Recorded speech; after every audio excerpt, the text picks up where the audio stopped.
Siempre Él tiene cuidado de nosotros y Él, como es Padre, como Padre siempre nos aconseja, y el consejo de Dios es el consejo perfecto. Así que quiero pedir su atención para que este mensaje no sea un mensaje más, sino que podamos recibirlo en nuestro corazón y ponerlo por obra.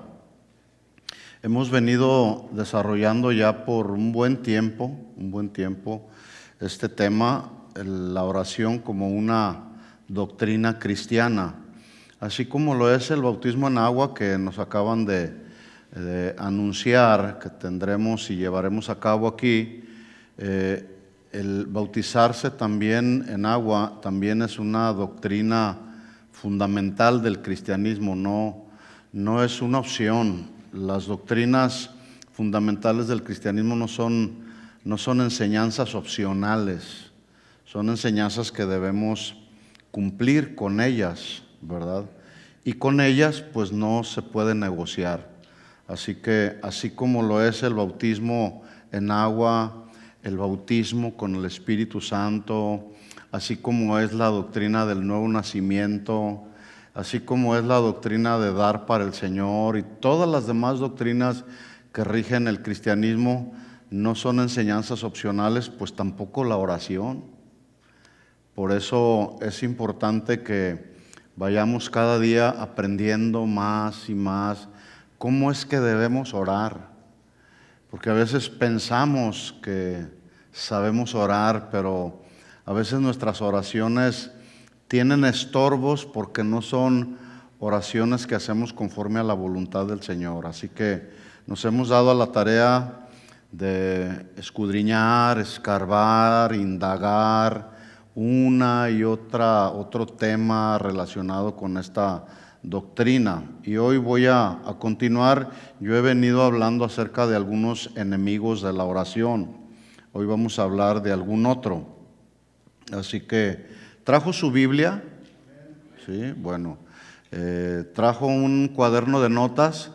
Si lo trajo, también. Y si no, le invito a que se compre un cuaderno de notas o ahí en su tableta, que pueda hacer sus propias anotaciones para que lo que Dios nos habla al corazón no quede solamente así en un mero pensamiento, porque a veces los pensamientos se nos van, se nos escapan, de pronto estamos pensando en otras cosas, estamos aquí físicamente presentes, pero nuestra mente y nuestro corazón pueden andar volando por allá en otros lados. Así que vamos a orar y vamos a pedir que todo nuestro ser, espíritu, alma y cuerpo esté presente en este lugar y esté consciente de lo que Dios quiere hablarnos en esta noche. ¿De acuerdo?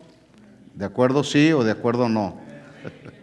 Oremos. Señor, en el nombre de Jesús, te damos gracias una vez más por la oportunidad que nos das de poder juntarnos, congregarnos para aprender de ti, para ser instruidos con tu palabra, para ser aconsejados, Señor, entendiendo que tu consejo es el consejo perfecto. No hay variación en tu consejo es el mejor consejo que nosotros como tus hijos podemos atender, Señor. Así que abre nuestro entendimiento esta noche, Señor, para que podamos recibir tu palabra y recibirla en nuestro corazón, ministrarla, digerirla en nuestro ser interior, para después aplicarla, Señor, en los asuntos de los cuales tú nos hables, Señor. En el nombre de Jesús nos ponemos en tus manos en esta hora, Señor. Háblanos y háblanos al corazón. Te lo pedimos en el nombre de Jesús. Amén. ¿Cuántos creen que hay poder en la oración? Sí, sí lo cree. ¿Usted lo ha experimentado? El poder en la oración.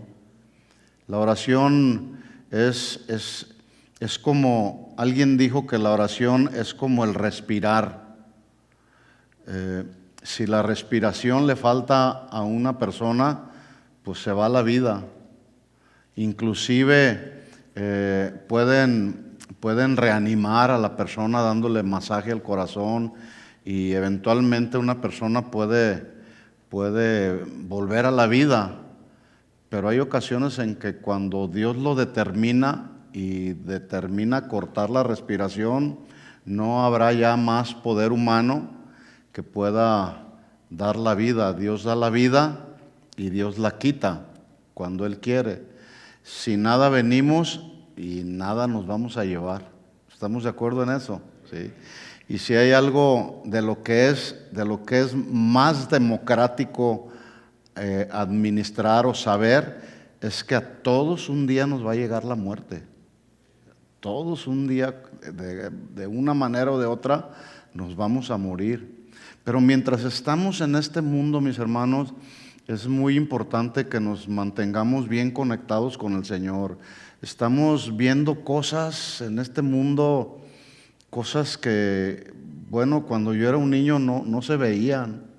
No se veían pecados tan graves, pecados tan deliberados, que lo único que nos hablan es de poder estar firmes y estables en el Señor. De hecho, Jesús en el mensaje del Mateo 24, Él hablaba de que nosotros como sus hijos necesitamos perseverar hasta el final, hasta que terminemos la carrera.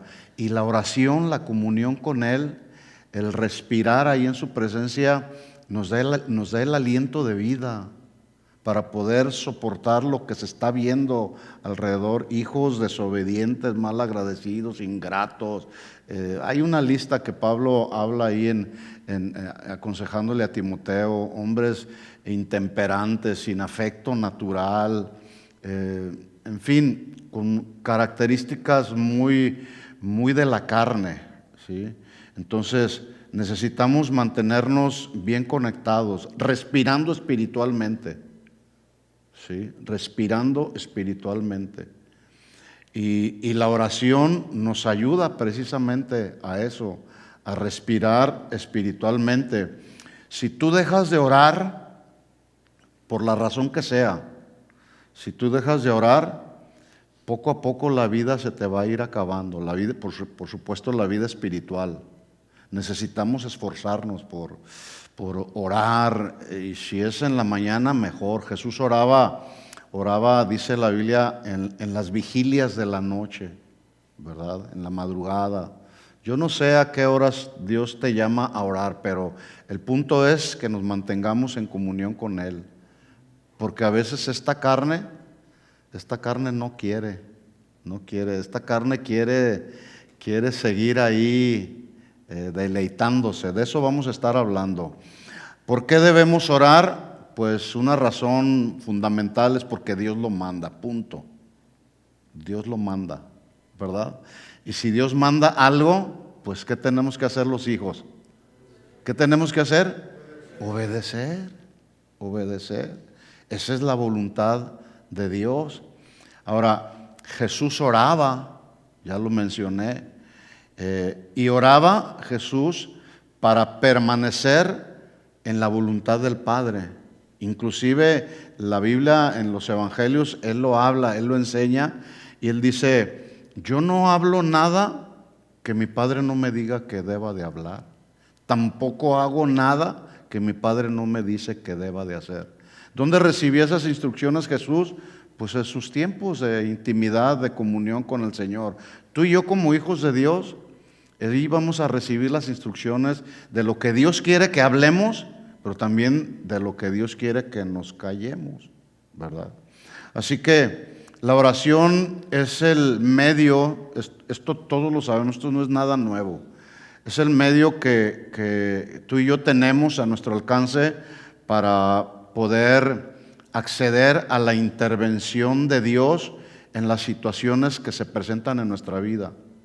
Cualquier situación, Señor, tengo que tomar una decisión. ¿Qué tú piensas, Señor? A ver, aconséjame, Señor. Todos en la vida tenemos que hacer decisiones. Tienes que hacer decisiones en tu trabajo, tenemos que hacer decisiones en la familia, pero muchas de esas decisiones a veces las hacemos en la carne, sin siquiera considerar a Dios para la decisión que tenemos que tomar.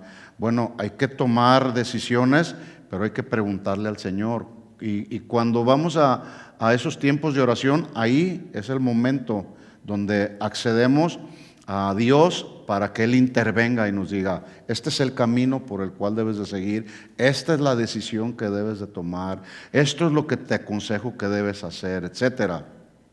La oración también es el medio por el cual adquirimos la fortaleza espiritual para resistir las tentaciones que se nos presentan a diario. Es muy posible que el día de hoy se te presentó alguna tentación de la índole que sea. Incluso es posible que a algunos se les presentó alguna tentación y tal vez pudo haber dicho, no, pues hoy no voy a la iglesia porque estoy cansado. Yo no sé cuántos de los que regularmente vienen los miércoles, pues es un día entre semana, no es fácil.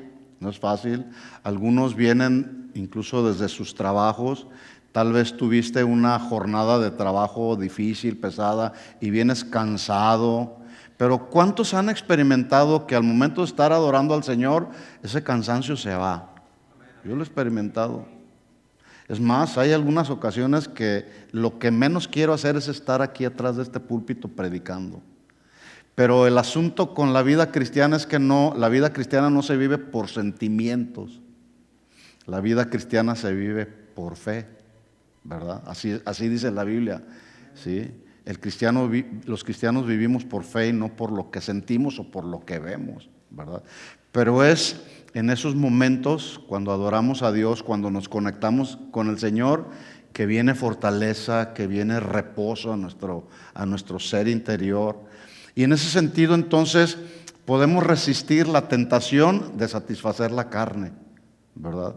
La oración debe de ser vista no como para demandar de Dios el cumplimiento de nuestra voluntad en la tierra, sino más bien como el medio para hacer y lograr que la voluntad de Dios se haga en la tierra y se haga en mi vida, ¿sí?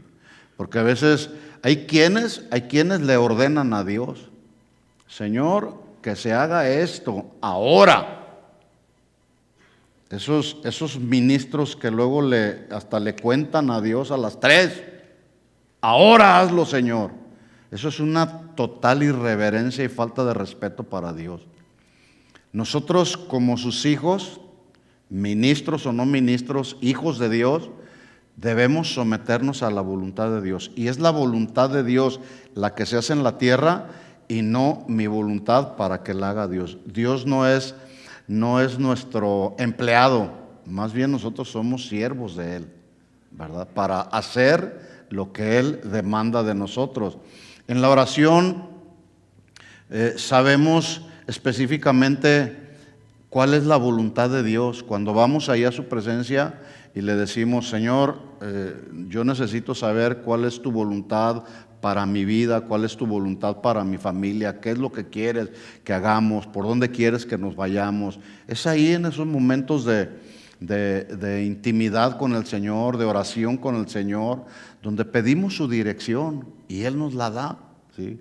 Hay una historia, no lo tienen que buscar, solo menciono el texto, en Marcos 7, 24 al 30, versículos 24 al 30 del capítulo 7 del Evangelio de Marcos, que narra de una mujer, y dice que era una mujer sirofenicia, griega, cuya hija estaba poseída por un demonio. Yo quiero que piensen por un momento solamente la angustia que estaba experimentando esta mujer al ver que su hija estaba poseída por un demonio, ¿sí?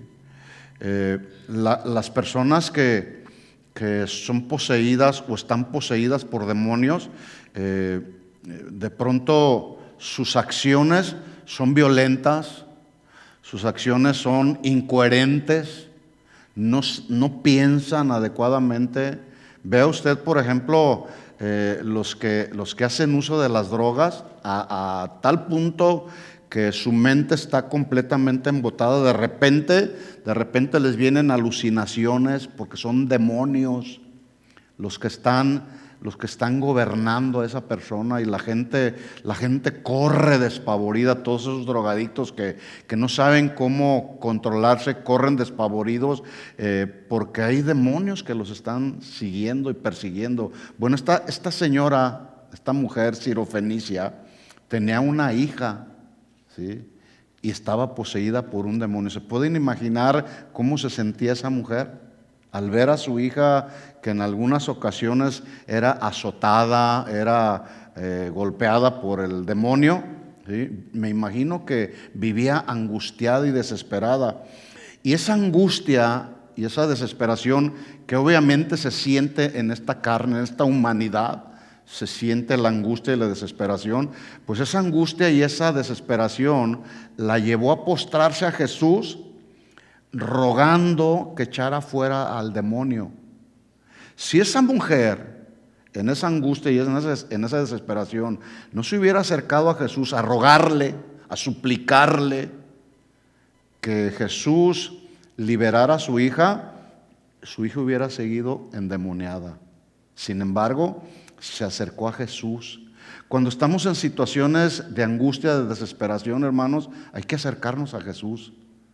Pero hay que acercarnos a rogarle y a suplicarle por cada situación. ¿Cuántos padres de familia sufren con hijos que están sumidos en las drogas? Porque están atados a espíritus que los están atormentando, y estos deseos de la carne a través de las drogas. Bueno, esta mujer se acercó con Jesús, y Jesús, con la autoridad que lo representa o lo manifiesta, inmediatamente fue y echó fuera al demonio, y ese día esa mujer, esa jovencita, fue completamente sanada. El punto que quiero resaltar es que la mujer se acercó a rogarle a Jesús, ¿sí? Y esa es la clave. A veces, cuando estamos en situaciones de angustia o desesperación, no vamos con Jesús por alguna razón. No, hay que ir a Jesús. Él es el único que puede resolver nuestras situaciones difíciles. Hay otra historia en Lucas 18:35 al 43 también, lo menciono así rápido. Se narra de un hombre ciego que andaba ahí de homeless, mendigando a las afueras de Jericó. Pero de repente este hombre desesperado, pues obviamente como muchos de los homeless desesperados, que a veces tú vas y te acercas y le ayudas a alguien y te agradecen, pero hay otros que dicen no, yo no necesito que me ayudes. Incluso a veces no quieren la ayuda, algunos de ellos, ¿verdad? Bueno, este hombre, aparte de estar ciego, mendigaba porque no se podía valer por sí mismo, ¿sí? Bueno, de pronto escucha que Jesús andaba por ahí, que Jesús había pasado por ahí, por Jericó.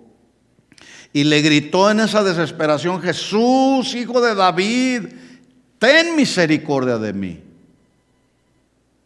Este hombre ciego que mendigaba, que tenía necesidades, si no le hubiera demandado o gritado a Jesús, porque así dice la Biblia, dice que dio voces, que obviamente se entiende, incluso algunas versiones de la Biblia lo traducen ya así. Le gritó a Jesús: Jesús, hijo de David, ten misericordia de mí. Si este hombre no le hubiera gritado a Jesús, rogándole y suplicándole por ser liberado, este hombre no hubiera recobrado la vista. Y dice la Biblia que el poder de Jesús se manifestó ahí y este hombre recobró la vista, ¿sí?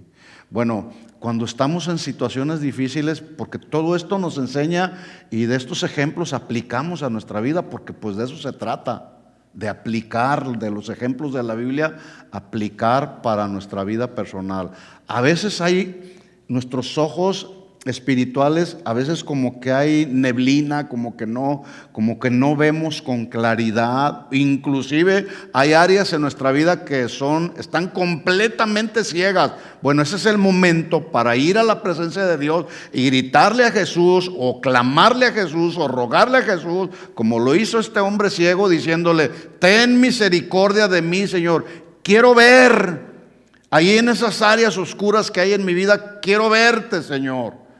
Quiero ver la manifestación de tu poder sobre mi vida. Porque sí hay áreas en nuestra vida que todavía están oscuras, ¿sí? Que solamente la luz de Jesús puede alumbrarlas. Así que el poder de Dios, el poder de Jesús se manifiesta cuando sus hijos, y dije los hijos y reafirmo y recalco sus hijos, porque alguien que no es hijo de Dios, bueno, Dios en su soberanía escucha la oración de todo el mundo y Él obra conforme a su soberanía. Pero cuando sus hijos oramos, le rogamos a Dios, clamamos, confiamos en Él, escuchen esto, mis hermanos, Él hará su perfecta voluntad en nosotros. ¿Sí o no? Están muy serios. Bueno, vamos a seguir avanzando. Todo esto es un panorama que nos permite ver la vida de nosotros los cristianos a través de estos ejemplos. Ya dijimos, hay que clamar al Señor, hay que rogarle al Señor, hay que ir a su presencia. Sin embargo, una verdad de la cual necesitamos estar muy bien conscientes todos es que los creyentes, ¿cuántos creyentes hay aquí? Los creyentes tenemos tres enemigos principales. Hay muchos enemigos a nuestro alrededor, pero hay tres enemigos que son enemigos principales.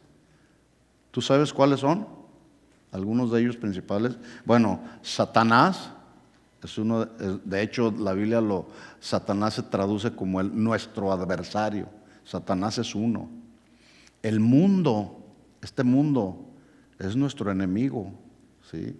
La gente que no conoce al Señor, obviamente cuando me refiero al mundo, me estoy refiriendo a la gente que habita este mundo con enseñanzas o pensamientos anticristianos, ¿verdad?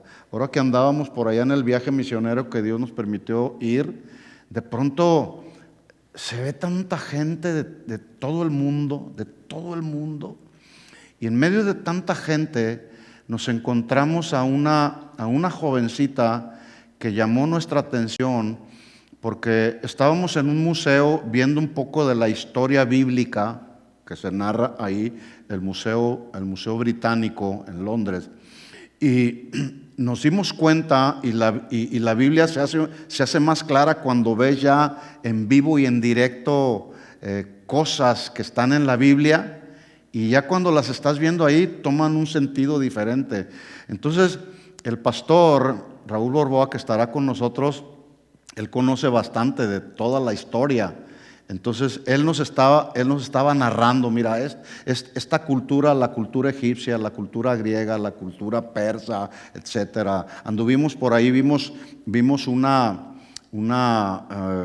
como una maqueta donde Pablo andaba predicando en Atenas, en el Areópago, donde Pablo se paró, y estábamos ahí, estábamos escuchando la narración de la historia, y de repente una jovencita por ahí se acercó y era mexicana. ¿Y ustedes qué? Dice.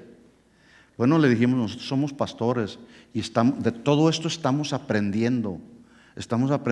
Y la historia bíblica toma un sentido diferente cuando lo vemos ya de manera clara, ¿verdad? Bueno, al final de cuentas terminamos orando por esta muchacha. Mi esposa la llevó a los pies de Cristo y ganamos una alma para el Señor, ¿verdad? Pero si esta jovencita no se hubiera expuesto, estando en este mundo gobernado por Satanás, no se hubiera expuesto y no hubiera preguntado, pues a lo mejor la jovencita se va sin haber recibido a Cristo como su Señor y Salvador, ¿verdad? Porque el mundo al cual habitamos todos es un mundo que no quiere saber nada de Dios. Hay mucha gente, inclusive muchos musulmanes en aquella región, está plagado de musulmanes, ¿verdad?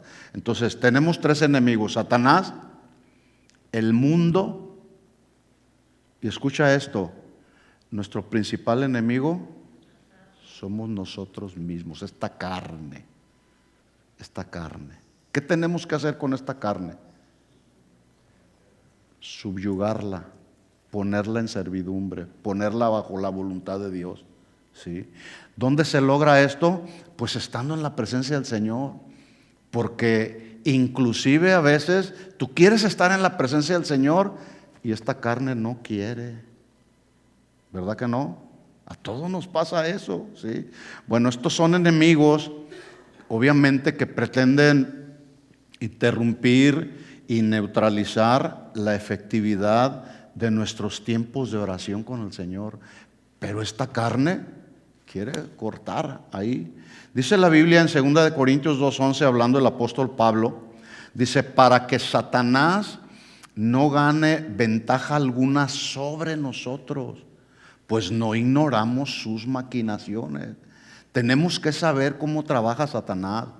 Tenemos que saber y enterarnos qué está pasando en el mundo, pero también tenemos que saber qué está pasando con nosotros mismos espiritualmente, ¿sí? Para poder resistir cualquier tentación que se nos presente.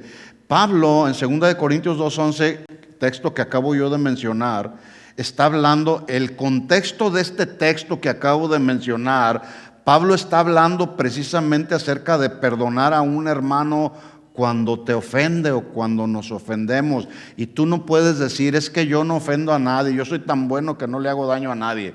La Biblia dice en Santiago que todos nos ofendemos unos a otros, todos nos hacemos daños de una o de otra manera, a veces hasta inconscientemente nos hacemos daño.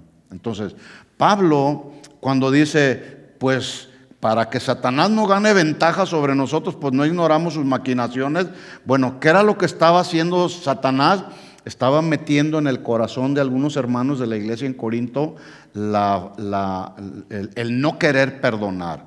La falta de perdón, por cierto, es otro enemigo que se viene a convertir en un estorbo en la oración. De esto ya hemos hablado. Voy a leer un poquito el contexto de lo que Pablo está hablando en 2 Corintios 2 para que podamos entenderlo. Lo voy a leer en la Nueva Traducción Viviente, 2 Corintios 2:5, hablando del contexto. Pablo está diciendo, es que deben de perdonar, ¿sí? Dice 2 Corintios 2:5, dice Pablo: no exagero cuando digo que el hombre que causó todos los problemas los lastimó a ustedes más que a mí. ¿Alguna ocasión alguien a tu alrededor te ha ocasionado muchos problemas? Posiblemente sí, ¿verdad? La pregunta es, cuando hay alguien a nuestro alrededor que te ha ocasionado muchos problemas, ¿cómo reaccionamos? Esta carne lo primero que quiere hacer es reaccionar carnalmente, ¿sí? Pero eso no fue lo que hizo Pablo. Pablo sabía someter la carne, a pesar de que lo ofendían, a pesar de que lo cuestionaban, a pesar de que lo confrontaban. Ya lo vamos a ver más adelante. Entonces dice Pablo: yo no exagero, no estoy exagerando cuando digo que ese hombre les causó todos los problemas, los lastimó más a todos ustedes, más que a mí. Los lastimó más a ustedes más que a mí. ¿Qué había pasado? Necesitamos entender qué era lo que estaba pasando. ¿Por qué Pablo escribió esto?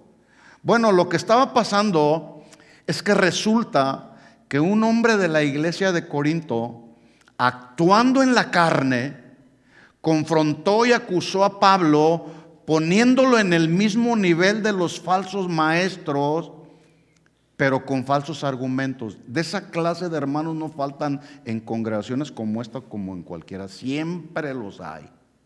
Tristemente, lamentablemente, que actúan en la carne confrontando y a veces sin pruebas inclusive. Cuidado con esa clase de hermanitos así, ¿verdad?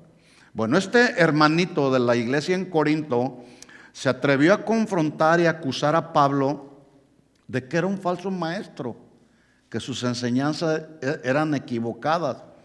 Pero el problema se hizo mayor porque algunos líderes de la iglesia de Corinto y algunos miembros de la iglesia se confabularon. Pues así trabaja el enemigo. Acuérdese, Pablo en el contexto está diciendo, no ignoramos sus maquinaciones. Así trabaja Satanás. Mete cizaña en un lado, luego la cizaña se va repartiendo entre otros. Hay que aprender a discernir cuando alguien está metiendo malas semillas o sembrando malas semillas, semillas que contienen cizaña. La cizaña es tóxica, la cizaña hace daño. Y hay que ser sabios y espirituales para entender y saber cuándo alguien me está viniendo a poner una semilla de cizaña. ¿Estamos de acuerdo en eso? Esto era lo que estaba pasando en la iglesia de Corinto. El problema, repito, se hizo mayor porque algunos líderes espirituales y miembros de la iglesia no solamente se le unieron al acusador, sino que no vieron causa alguna para impartirle una disciplina en defensa de Pablo. Oye, imagínate que bueno, lo voy a poner así. Imagínate que alguien viene y está acusando al pastor de un pecado de adulterio, por ejemplo, ¿verdad? Y luego, pues se me hace que vi al pastor, andaba con otra. Oye, pero ¿tienes pruebas? Pues no, me parece como que no era la esposa del pastor. Y ahí empieza el asunto. Hermanos, si no hay pruebas para acusar y confrontar a alguien, mejor hay que ser sabios e inteligentes, ¿verdad? Entonces, el problema es que cuando esa semilla se va corriendo entre unos y otros, hay quienes, por falta de sabiduría, se creen todo lo que se está diciendo o lo que luego se dice en una congregación. Esto pasa donde quiera, donde quiera. No debiera, ¿sí? Entonces, estos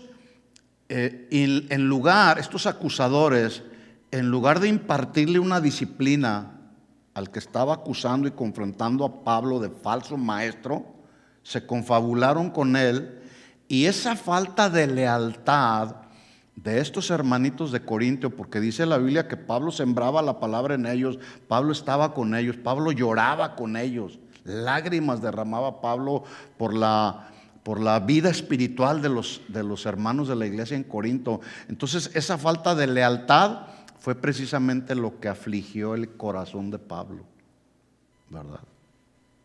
Por cierto, una pregunta, hablando de este punto, ¿ustedes creen que ese hombre que acusó a Pablo y que se confabuló con otros hermanos para confrontarlo, pasaría algún tiempo en oración preguntándole a Dios antes de ir con Pablo? ¿Ustedes creen que iría con Dios y decirle, Señor, ¿tú crees conveniente que deba de ir a confrontar al apóstol Pablo por esto y esto otro? ¿Ustedes creen que fue con Dios a preguntarle? No.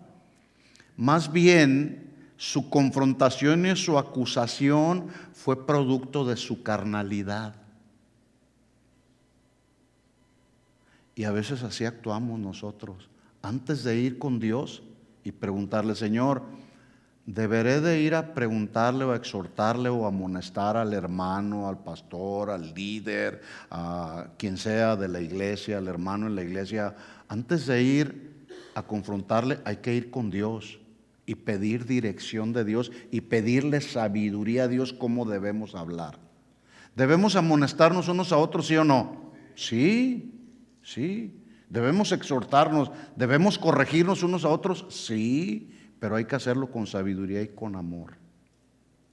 ¿Estamos de acuerdo? Este hombre fue y confrontó a Pablo, y por si fuera poco, con falsas acusaciones, ¿sí? Pero lo hizo como un producto, o sea, como resultado de lo que su carne le estaba dictando, ¿sí? Entonces dice, sigo leyendo, versículo 6, dice Pablo, la mayoría, y qué bueno que fue la mayoría, no todos. Dice, la mayoría de ustedes se le opusieron. O sea, reconocieron que la falsa acusación que se estaba levantando con Pablo no era genuina. Dice, por lo tanto, pues se opusieron. Eso es lo que tenemos que hacer. A ver, ¿tienes pruebas? No, pues no tengo pruebas. Entonces, oponte. Dice, no. O ve con la persona la cual se está acusando, ve, a ver, ven, mira, me están diciendo esto de aquel. Hay que tener cuidado con eso. Entonces, dice Pablo, la mayoría de ustedes se le opusieron y eso ya fue suficiente castigo para él. No obstante, aquí está el punto, miren, ahora es tiempo de perdonarlo y consolarlo. Ese oponerse, hagan de cuenta como que le aplicaron la ley del hielo los hermanos de la congregación, que obviamente pues eso no se debe de hacer. Dice la Biblia, Pablo mismo hablándole a los Gálatas, dice, si alguno fuere sorprendido en alguna falta, ustedes que son espirituales, restauradle con espíritu de mansedumbre. Eso de aplicar la ley del hielo pues tampoco es muy cristiano que digamos, no es cristiano, es de la carne. Pero aquí usa Pablo esta frase, o en esta traducción, se le opusieron, se resistieron, no estuvieron de acuerdo. Eso significa, no obstante, dice, ya es tiempo de perdonarlo y consolarlo. De otro modo podía ser vencido por el desaliento. Así que ahora, miren lo que dice Pablo, les ruego que reafirmen su amor por él. Les escribí como lo hice para probarlos, a ver si cumplirían mis instrucciones al pie de la letra. Si ustedes perdonan a este hombre, yo también lo he perdonado, como yo perdono lo que necesita ser perdonado. Lo hago con autoridad de Cristo en el beneficio para ustedes. Y luego viene el texto que ya leí, versículo 11, para que Satanás no gane ventaja o no se aproveche de nosotros, pues ya conocemos sus maquinaciones. Así que necesitamos saber cómo trabaja Satanás, qué se está moviendo en este mundo, pero también necesitamos conocer nuestra carne para también someter. Hay áreas en nuestra vida que tenemos que someterlas, ¿verdad? Este término maquinaciones, ya sabemos, se traduce artificio de la mente, trucos, artimañas. La imagen que da la traducción de maquinaciones es como aquella araña que fabrica con mucha paciencia su telaraña con el fin de luego en su momento atrapar a su presa. Así trabaja Satanás con toda la calma. A ver, voy con aquel que está allá, y empieza a tejer la telaraña hasta que finalmente, si aquel se descuida porque no entra en comunión con el Señor, cae en las garras de Satanás. Por eso hay que estar listos. Para que Satanás no gane ventaja, pues no ignoramos sus maquinaciones. Así que la Biblia nos enseña que como creyentes, nuestras armas, las armas de nuestra milicia, dijo Pablo, no son carnales. ¿Qué son? No son carnales. ¿Son qué? Espirituales, y son poderosas para la destrucción de fortalezas, derribando argumentos y toda altivez que se levanta contra el conocimiento de Dios, llevando cautivo todo pensamiento a la obediencia a Cristo. Así que, debido a todo esto que acabo de mencionar, debemos estar alertas para saber cómo trabajan estos enemigos que procuran interponerse en nuestros tiempos de oración. Sí, hay que saber. Porque de repente vas a estar orando y por ahí te va a entrar una llamada del vecino, te va a entrar una llamada de tu hija, de tu hijo, yo no sé. Santiago escribió acerca de estos enemigos que neutralizan la efectividad de nuestras oraciones. En el capítulo 3 de la carta de Santiago, versículo 13, dice: ¿quién es sabio y entendido entre ustedes que muestre por su buena conducta sus obras en mansedumbre sabia o en sabia mansedumbre? Versículo 14, porque si tienen celos amargos, ahí está otro obstáculo, otro enemigo de la oración. Si tienen celos amargos, ambición personal en vuestro corazón, no seáis arrogantes y así mintáis contra la verdad, porque esta sabiduría no es la que viene de lo alto, sino es la sabiduría terrenal, natural, diabólica, porque donde hay celos y ambición personal, ahí hay confusión de toda cosa mala. Así que otros de los enemigos que interrumpen nuestros tiempos de oración o nuestros tiempos de calidad en la oración, pues son los celos, son la ambición personal, es la arrogancia, es la soberbia, es la mentira. Y todos estos enemigos, escuchen esto, se generan en la carne, por andar en la carne y no en el espíritu. Pablo dijo, los que son de la carne piensan en las cosas de la carne, pero los que son espirituales o buscan las cosas del espíritu. Orar es un asunto espiritual. Por cierto, ¿oraste esta mañana? Qué bueno. Es una doctrina que no está en discusión.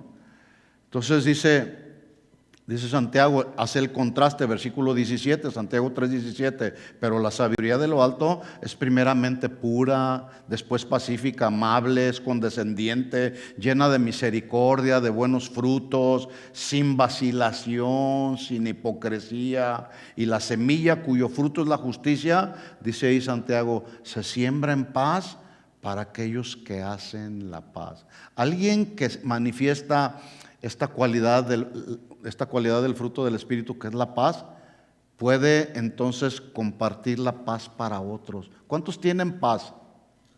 Me estoy refiriendo a la paz, no a la paz que nos viene como consecuencia de que todo a nuestro alrededor está bien. Qué bueno, si todo a nuestro alrededor está bien, pues se experimenta paz. No, pero me refiero a esa clase de paz que aún a pesar de que podemos estar en luchas, en situaciones difíciles, tenemos paz en el corazón porque sabemos que Dios tiene todo bajo control.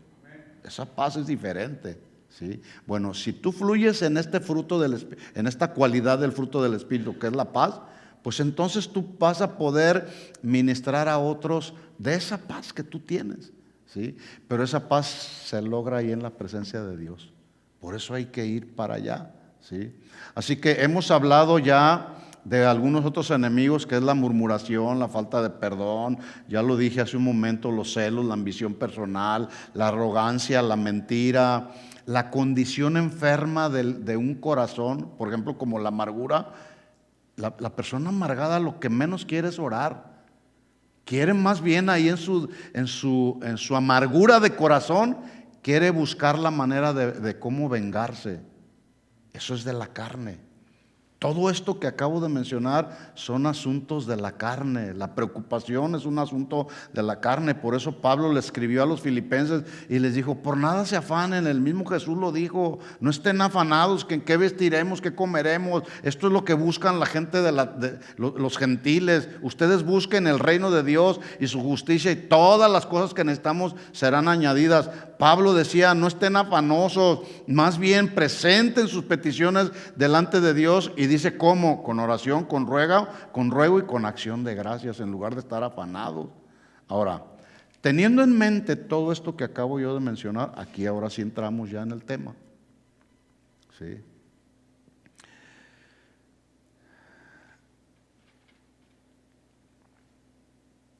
¿Qué debemos hacer? ¿Qué debemos hacer cuando este enemigo de nosotros, la carne, quiere sobresalir? ¿Qué es lo que tenemos que hacer? Esa es la pregunta, ¿sí? Les pregunto, ¿alguien me puede decir algo? ¿Perdón? Someter la carne. ¿Qué más? Orar, leer la Biblia, llamarle a un hermano, hermano, la carne me está consumiendo, ayúdame, vamos a orar. Tenemos un grupo de oración, todos los días oramos en el ministerio de oración. Pon tu petición ahí, ¿sí?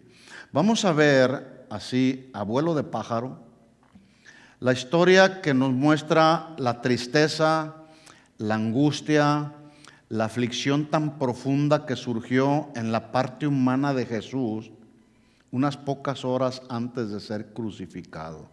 Y al ver el ejemplo de Jesús, tú y yo nos vamos a dar cuenta claramente qué es lo que tenemos que hacer cuando esta carne quiere sobresalir, ¿sí? Esa angustia y esa tristeza que vinieron en la parte humana de Jesús, obviamente le vinieron no porque tenía temor de ir a la cruz, eso tenemos que aclararlo y tenemos que puntualizarlo con toda claridad. Jesús no tenía temor, ay, me espera la cruz, y no fue lleno de temor, no, él sabía lo que a él esperaba. Él sabía el sufrimiento que tenía que experimentar para poder acabar con el pecado. Más bien esa angustia y esa tristeza se debió a que pocas horas después sería descargada sobre de él completamente la copa de la ira divina, caería sobre él, quitando así el pecado de toda la humanidad. Y Jesús estaba en esa expectativa, porque en un momento dado el Padre se iba a separar de él cuando la ira de Dios cayera sobre él. Vamos a leer la historia de Jesús en Mateo capítulo 26.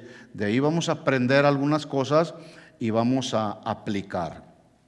Atención, atención, porque estamos hablando de que otro de los enemigos de nuestros tiempos de oración es esta carne, ¿sí? Vamos a ver qué sucedió con Jesús. Mateo 26, 36. ¿Estamos ahí? ¿Sí? Ok, leamos juntos. Entonces llegó Jesús con ellos a un lugar que se llama Getsemaní. ¿Con quién llegó? Con sus discípulos. ¿Sí? Acuérdese, Jesús estaba a unas horas más, iba a ser crucificado. Llegan a Getsemaní. Getsemaní significa un lugar de prensa. Lugar de prensa. Ponga esto en su mente. Ahí Jesús fue prensado en sus sentimientos, en su parte humana. Y cuando Jesús fue prensado ahí, en sus sentimientos, en sus emociones, de él no salió queja. De él no salió confrontación para con el Padre. De él salió amor por la humanidad. ¿Sí lo ven así? ¿Sí? Y si no, pues véalo de esa manera. Getsemaní, lugar de prensa. Y le dice a sus discípulos: siéntense aquí, entre tanto que yo voy ahí y oro. ¿Sí? Y luego dice versículo 37, y tomando a Pedro y a los dos hijos de Zebedeo. ¿Quiénes eran los dos hijos de Zebedeo? ¿Usted sabe? ¿Alguien sabe? Los dos hijos de Zebedeo, Santiago y Juan. ¿Se acuerda? Fueron aquellos que llegaron junto con su mamá y le dijeron a Jesús. La mamá le dijo: Señor, quiero que cuando estés ahí en tu reino pongas a uno de estos, de mis hijos a la derecha y el otro a tu izquierda. Esos eran Santiago y los hijos de Zebedeo, Santiago y Juan. Entonces dice ahí: toma a Pedro, porque él les dice a los demás: siéntense aquí, porque yo voy a ir allí y voy a orar, ¿verdad? Pero antes, para ir ahí, dice, tomó a Pedro, a Santiago y a Juan, y miren, ahí con ellos, de una manera más íntima, dice que comenzó a entristecerse y a angustiarse. Escuchen, y lo dice ahí claramente, en gran manera. En gran manera. ¿Alguna ocasión tú has sentido una tristeza y una angustia así, en gran manera? Que te duele, que estás lastimado, estás ofendido, estás sufriendo en gran manera. Bueno, Jesús así estaba, en gran manera sufriendo, angustiado. Versículo 38. Entonces Jesús les dijo, yo quiero que noten ustedes que Jesús está abriendo su corazón con estos tres discípulos, Pedro, Santiago y Juan, y les dice: mi alma está muy triste. La Nueva Traducción del Lenguaje Actual dice: mi alma está destrozada de tanta tristeza. El alma así hecha pedacitos, destrozada. ¿Alguna ocasión te has sentido así? Que, como decimos en México, no, ni el sol te calienta, te puede calentar. Destrozada. por algún sufrimiento. Dice ahí, mi alma está muy triste hasta la muerte, pero quédense aquí, les dice a Pedro, a Santiago y a Juan, quédense aquí y velen conmigo. Recordemos que Jesús está tan cercano a los hombres porque fue hombre, pero sigue estando tan cercano a Dios porque nunca dejó de ser Dios. Es la parte humana que no se separa de la parte divina. Por lo tanto, quien experimenta esa tristeza y esa aflicción y esa agonía es Emmanuel, que significa Dios con nosotros, el mismo Jesús, el Verbo encarnado. Es decir, desde su naturaleza humana, inseparable de la unidad de su naturaleza divina, Él está experimentando en su parte humana sufrimiento, angustia y desesperación. ¿Sí? Y este es el punto. A ver, ¿qué hizo Jesús en esa parte humana, en la carne? ¿Sí? ¿Y qué es lo que hacemos nosotros cuando nos viene la angustia, la tristeza y la desesperación? Así que la pregunta para aplicar a nosotros es, cuando tú estás triste, cuando estás angustiado o cuando estás afligido o cuando eventualmente has pasado por un tiempo de esos tiempos en los que está uno así bajo presión, la pregunta para nosotros es, ¿qué hacemos? ¿Qué hacemos? Ahora, yo voy a dar algunas respuestas así opcionales. Cuando un creyente no sabemos administrar espiritualmente la tristeza, la angustia, la desesperación, escuchen esto, lo primero que viene es el desánimo. ¿Sí? Y cuando digo que a veces no sabemos administrar espiritualmente la tristeza, esto significa que hay ocasiones en que no sabemos ir a la presencia de Dios, ahí a conectarnos con Él, a fortalecernos con Él. Traes un montón de problemas, estoy suponiendo solamente, es posible que traes un montón de problemas a tu alrededor, con tu familia, en tu trabajo, con los vecinos. Yo no sé, se pueden dar casos así. Y eso te está produciendo una profunda tristeza. Pero cuando no sabemos ir a la presencia del Señor, lo primero que viene es desánimo, y lo segundo es dejar de orar, y lo tercero es dejar de congregarse. No quiero ya nada con el Señor. Mucho cuidado, porque a todos nos viene la tristeza, a todos nos vienen las angustias, a todos nos viene la desesperación, por la razón que sea. El asunto es que como hijos de Dios necesitamos saber administrar con sabiduría esos momentos que nos vienen. ¿Sí? La tristeza no administrada espiritualmente puede llevar a una persona a caer en estados depresivos muy tremendos, mis hermanos. Una persona se puede deprimir y se puede angustiar, se puede desesperar. Sin embargo, el ejemplo de Jesús nos dice que en esos tiempos de tristeza y angustia y de profunda desesperación, Él lo que hizo fue a orar. Por eso le dice a sus discípulos, siéntense aquí, entre tanto que yo voy allá y voy a orar. Noten ustedes que Jesús no dice, como Jesús ya sabía lo que le esperaba, Él sabía que tenía que ir con sus discípulos a tomar un tiempo para ser fortalecido. Él no le dijo a sus discípulos, siéntense aquí, espérenme aquí, porque yo me voy a ir a quejar y voy a ir a confrontar al Padre, como lo hicieron con Pablo. No, Jesús dijo, siéntense aquí, esperen aquí, porque yo me voy a ir a conectar con mi Padre. ¿Sí? ¿Qué es lo que debemos entonces hacer cuando nos vienen estos momentos de desesperación y esta carne quiere reaccionar? Bueno, someter la carne como orando, yendo a la presencia del Señor y diciéndole, Señor, estoy desesperado, estoy angustiado, y no permitirle esta carne que sobresalga más. Más bien, permitir que el Espíritu gobierne la carne, porque si le damos rienda suelta a la carne va a prevalecer. Tú puedes confrontar a Dios, te puedes quejar con Dios, pero escucha esto, no te va a servir de nada. No te va a servir de nada. ¿O sí? ¿Sí o no? Di conmigo, no me va a servir de nada. Te puedes quejar. ¿Por qué a mí, Señor?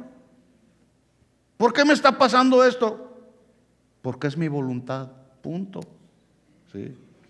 Ahora, vamos a hacer aquí un paréntesis para ver otra historia en Hechos capítulo 16. Cuando esta historia se narra, cuando Pablo y Silas dice que iban camino a la oración. Escuchen esto, porque estamos hablando de que uno de nuestros enemigos de la oración es precisamente la carne. Y hay que saber cómo tratar con esta carne cuando pretende esta carne neutralizar e interrumpir nuestros tiempos de oración. Pablo y Silas iban a la oración y en el camino se encontraron con una muchacha que estaba poseída por un demonio. Y esa mujer esa jovencita le daba muchas ganancias a quienes la tenían controlada. Les daba ganar mucho dinero a sus amos. Y estaba ahí, andaba atrás de Pablo y de Silas, y de repente dice Pablo, que dice la Biblia que Pablo se molestó, se inquietó porque esta mujer los molestaba. Dice que de pronto se para Pablo y le habla al demonio. Pablo inmediatamente, como un hombre espiritual, pudo discernir que esa muchacha estaba poseída por un demonio. Nadie se lo reveló sino el Espíritu Santo, o mejor dicho, el Espíritu Santo fue quien se lo reveló. Tan es así que Pablo para a la joven y le ordena al demonio: te ordeno en el nombre de Jesucristo que salgas de ella. ¿Y saben cuál fue el resultado? Dice que al instante el demonio la dejó. Esto es lo que sucede con hombres o mujeres que están bien conectados con el Señor. Hay poder en la oración. Hay poder en el nombre de Jesús. Porque a nuestro alrededor hay gente que está endemoniada, poseída por demonios. ¿Y qué hacemos? Vamos a hacer lo que hizo Pablo: te ordeno en el nombre de Jesús que dejes a esa mujer. Y al instante fue liberada esta mujer. Bueno, la historia dice que debido a eso, a esa liberación que vino a esta jovencita, pues obviamente hubo una reacción de quienes eran los líderes, no solamente los líderes políticos, sino los líderes espirituales, los magistrados. Los confrontaron y los acusaron falsamente, que ellos andaban alborotando al pueblo. Y dice la Biblia ahí, Hechos 16:22, que se agolpó el pueblo contra ellos y los magistrados les quitaron las ropas, les ordenaron azotarles. Escuchen, dice ahí, con varas, pero eran varas de madera. Imagínense que ahorita agarramos aquí a alguien y lo azotamos con esas varas, lo podemos casi medio matar. Dice versículo 23, después de haberles azotado mucho con esas varas de madera, los echaron en la cárcel, mandando al carcelero que los guardase con seguridad, el cual recibió este mandato, los metió en el calabozo. Oiga, usted y yo lo leemos así muy simple: los metieron en el calabozo, pero eran calabozos malolientes, eran calabozos sucios, eran calabozos fríos. Ahí los metieron al calabozo de más adentro para que no se escaparan. Y por si fuera poco, aseguraron sus pies, dice ahí, con cadenas en un cepo. Y escuche la pregunta.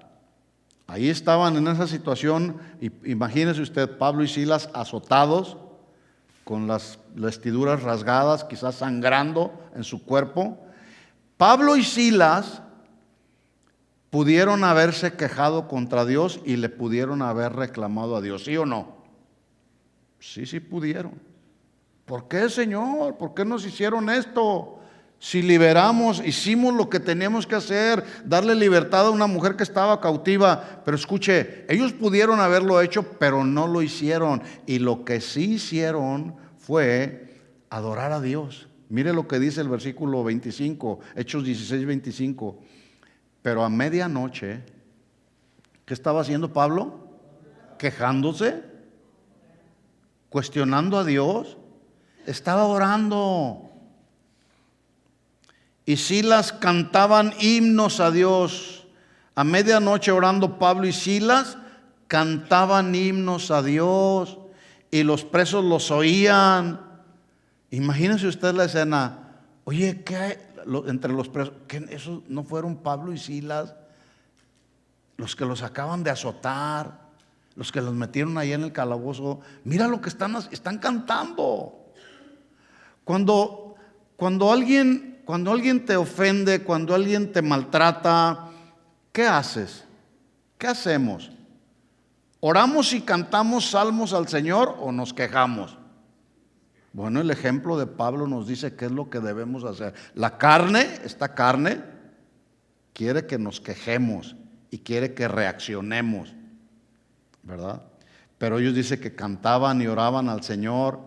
Entonces sobrevino de repente un gran terremoto, de tal manera que los cimientos de la cárcel se sacudían y al instante se abrieron todas las puertas y las cadenas de todos se soltaron. Así que la enseñanza de Pablo y la enseñanza de nuestro Señor Jesucristo es: no reclames, tampoco te quejes, tampoco cuestiones. Más bien es mejor orar y cantarle himnos al Señor. ¿Sí o no? Cuando estemos en cualquier situación difícil en nuestra vida, mejor vamos a la presencia del Señor. Señor, no me siento bien, me ofendieron, me traicionaron, me difamaron, mis hijos se portan mal, etcétera, lo que esté pasando. Voy aquí a tu presencia, Señor. Tú eres sabio, tú sabes lo que yo necesito, pero yo te voy a alabar y te voy a adorar. ¿Se puede hacer eso, sí o no? ¿Puede hacer eso un cristiano, sí o no? Sí se puede, cuando nos conectamos con Él. Por eso es que es importante ir y disfrutar de estos tiempos de oración. El enemigo no quiere, esta carne, el enemigo, nuestra carne, no quiere. Así que seguimos con el ejemplo de Jesús. Dice Jesús, regresamos a Mateo 26. Siéntense aquí entre tanto que voy ahí y oro. Tomando a Pedro y a los hijos de Zebedeo, comenzó a entristecerse y a angustiarse en gran manera. Entonces Jesús les dijo: mi alma está muy triste hasta la muerte. Quedaos aquí y velad conmigo. Versículo 38. Jesús les dijo: mi alma está muy triste, velad conmigo. Versículo 39. Yendo un poco adelante, se postró sobre su rostro orando y diciendo: Padre mío, si es posible, pase de mí esta copa, pero no sea como yo quiero, sino como tú. Vino luego a sus discípulos y los halló ¿cómo? Orando, durmiendo los discípulos, como algunos suelen dormirse en lugar de estar orando. Y luego miren la reacción de Jesús. Va con Pedro y le dice: oye Pedro, ¿así que no pudiste haber velado conmigo una hora? Velad y orad. Aquí está el punto, mis hermanos. Las cosas que estamos viendo a nuestro alrededor y lo que está por suceder nos deben de llevar a ti y a mí como hijos de Dios a velad y orad para que no entremos en tentación. La parte 2 de este versículo: el espíritu a la verdad está dispuesto, pero ¿qué? La carne es débil. Así que la instrucción de Jesús para nosotros hoy fue la misma instrucción para los discípulos. Versículo 41 lo leo de nuevo: velad y orad para que no entréis en tentación. El espíritu está dispuesto, pero la carne es débil, porque es ahí donde el enemigo se aprovecha, en esta carne, para hacernos caer. ¿Qué haces tú, por ejemplo, cuando se presenta una tentación? ¿Qué hacemos?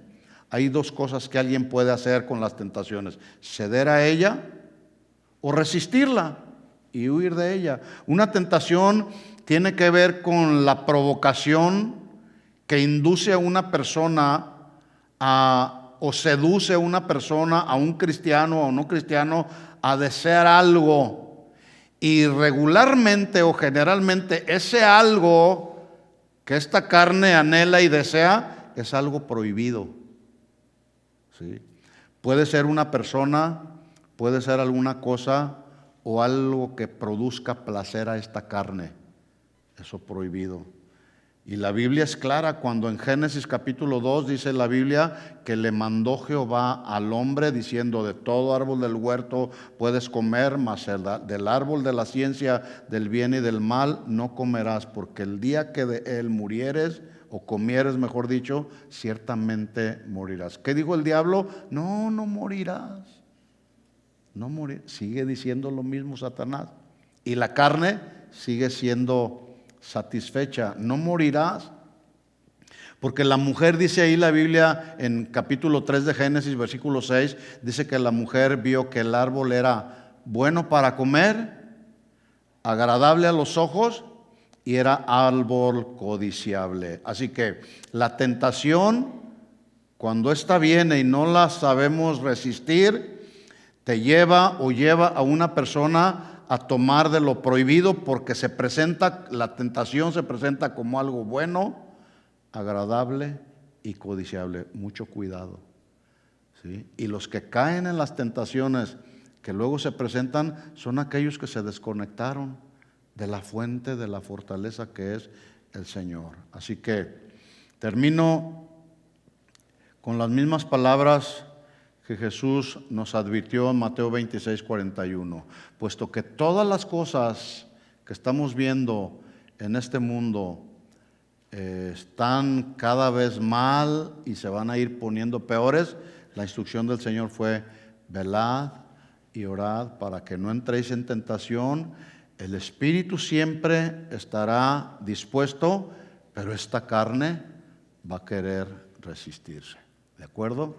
Así que aquí tenemos otro enemigo más, que es esta misma carne, que pretende interponerse y neutralizar nuestros tiempos de oración. ¿Qué vas a hacer?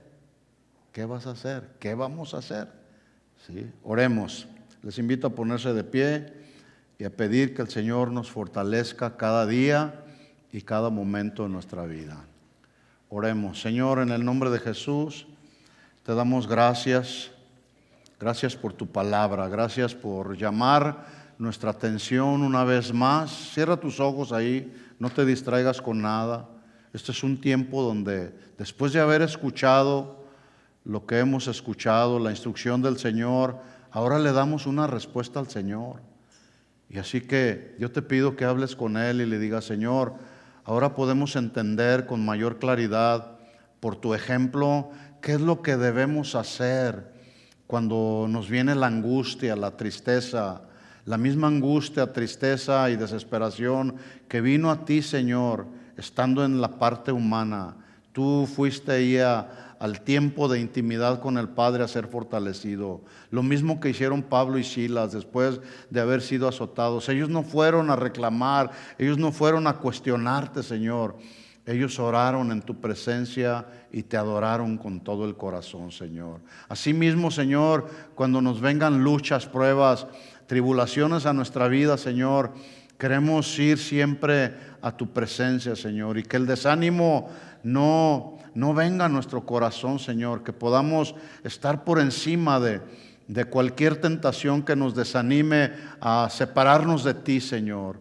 En el nombre de Jesús. Señor, aquí está nuestra vida. Levanta tus manos un momento al Señor y dile: Señor, aquí está nuestra vida delante de ti, Señor. Sabemos que en esta carne, Señor, somos débiles, porque la carne es débil, Señor. Queremos que cada día la fuerza de tu Espíritu Santo prevalezca sobre la carne, Señor, para que cuando vengan los tiempos difíciles podamos estar fortalecidos en el Señor y en el poder de tu fuerza, Señor. Gracias por hablarnos, gracias por aconsejarnos, gracias por ministrarnos con tu palabra esta noche, Señor. En el nombre de Jesús nos encomendamos a ti, Señor, a la palabra de tu gracia, que es la única que tiene el poder para sobreedificar en nuestra vida, Señor. A ti sea toda la gloria y toda la honra siempre, Señor. Te lo pedimos todo esto en el nombre de Jesús. Amén y amén. Dale un aplauso de alabanza al Señor y damos gracias por su palabra. Gracias, Señor. A ti sea la gloria y la honra, Señor. Amén. Amén. Muy bien, mis hermanos, despídanse unos a otros. Nos vemos el domingo a la 1 de la tarde, a las 11:30, los que vienen en la clase. Todos están invitados a la clase. Que Dios les bendiga. Gracias por escucharnos. Les invitamos a que visiten nuestro sitio web.